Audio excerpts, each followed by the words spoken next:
E aí, pessoal, tudo certo? Hoje a gente vai mergulhar de cabeça num negócio que parece super complicado à primeira vista, o gráfico da função tangente. A gente vai ver que por trás daquela aparência meio estranha existe uma lógica, um projeto bem definido. E o mais legal é que a gente vai aprender a hackear esse projeto para criar as formas que a gente quiser. Bora lá? Sabe quando a gente olha para o gráfico da tangente? A primeira reação é, ué, o que aconteceu aqui? Porque a gente está acostumado com as ondas bonitinhas do seno e do cosseno, todas contínuas, e aí vem a tangente, toda picotada, cheia de pedaços que não se conectam, parece que está quebrado, né? Mas olha só que curioso, é justamente nessas quebras que mora o segredo de tudo. Então, vamos apresentar o nosso protagonista de hoje, o gráfico de y igual a tangente de x. Esse é o modelo base, a versão de fábrica, digamos assim. Tem umas curvas até aqui elegantes, né? Mas todas separadinhas. Parece um caos, mas pode acreditar, as regras que mandam nesse gráfico são surpreendentemente simples. E é isso que a gente vai desvendar agora. Beleza, antes da gente sair mexendo em tudo, esticando e empurrando o gráfico, a gente precisa entender o básico, né? O projeto original dele. É como tentar tunar um carro sem saber como o motor funciona.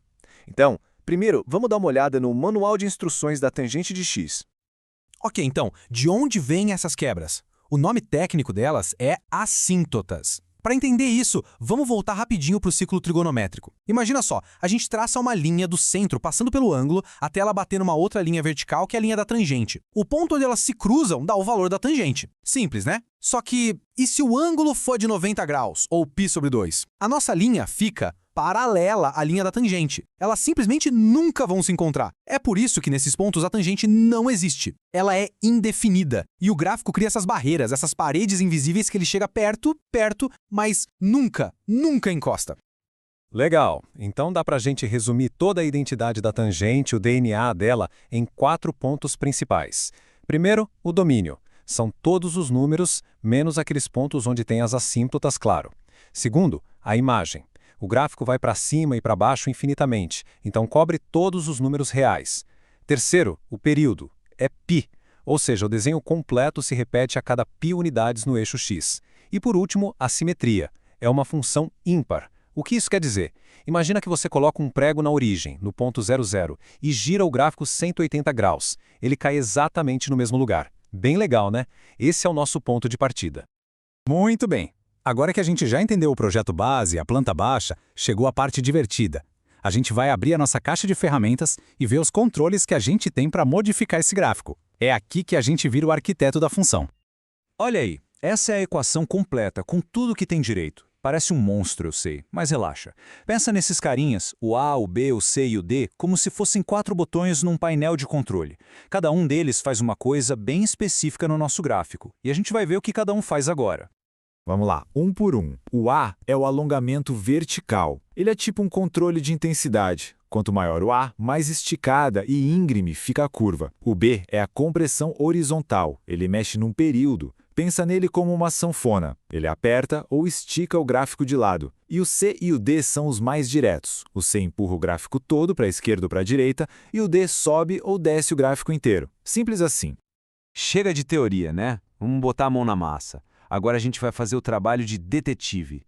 A gente vai pegar um gráfico que já foi todo modificado e vamos fazer o caminho inverso, usando tudo que a gente aprendeu para descobrir qual é a equação por trás dele. E aqui está o nosso mistério. Temos aqui um gráfico de tangente todo customizado. Ele foi esticado, apertado, jogado para um lado, jogado para cima. A nossa missão é olhar para ele e descobrir exatamente quais foram os valores de A, B, C e D que criaram esse resultado.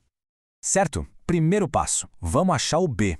E para isso, a gente olha para o período. Lembra que o período é a distância entre duas daquelas paredes invisíveis, as assíntotas? No gráfico original, essa distância é π. Aqui, a gente vê que a distância é π sobre 3. Usando a nossa formulinha período é igual a π dividido por b, a conta fica fácil. Se o período é π sobre 3, então o b só pode ser 3. Achamos a primeira peça. Isso significa que o gráfico foi espremido, ficou 3 vezes mais magro. Agora vamos atrás do C, que é o quanto o gráfico andou de lado. Uma boa dica é olhar para uma assíntota. No gráfico padrão, a primeira assíntota positiva está lá em π sobre 2. Nesse nosso gráfico aqui, ela foi parar em 2π sobre 3. Para saber o quanto andou, é só fazer a diferença. 2π sobre 3 menos π sobre 2, isso dá π sobre 6. Então, o nosso gráfico foi empurrado π sobre 6 para a direita. Já temos o C. Ok, agora o D, o deslocamento vertical. Esse costuma ser o mais fácil de ver. A gente só precisa olhar para o miolo da curva. No gráfico original, esse ponto central fica bem na origem, no y igual a 0. No nosso gráfico, dá para ver que esse centro subiu e agora está na altura de 2,5. Pronto, o nosso D é 2,5. Moleza, né? Falta só o A, o nosso controle de intensidade.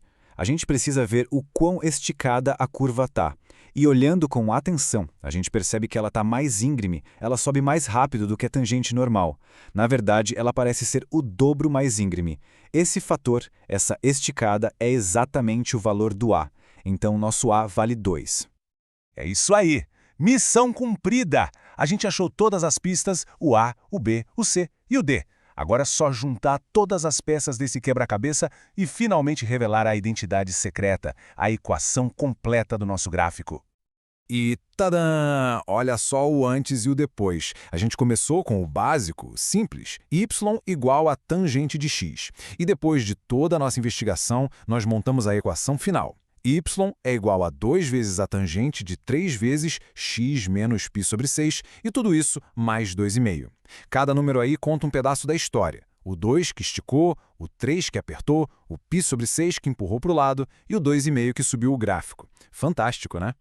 Então, para a gente fechar as ideias, o que fica de mais importante? Primeiro, aquele gráfico quebrado da tangente não é um defeito, é uma característica. São as assíntotas, e elas são totalmente previsíveis. Segundo, existe um DNA base com o período π e aquela simetria na origem. Terceiro, as letrinhas A, B, C, D são nossas ferramentas para esticar, espremer e mover esse DNA para onde a gente quiser. E o mais importante, qualquer gráfico de tangente, por mais maluco que ele pareça, é só uma versão transformada daquele modelo original super simples. E o mais legal é que essa ideia de ter um modelo base e depois aplicar transformações não vale só para tangente, vale para muita coisa em matemática e até fora dela.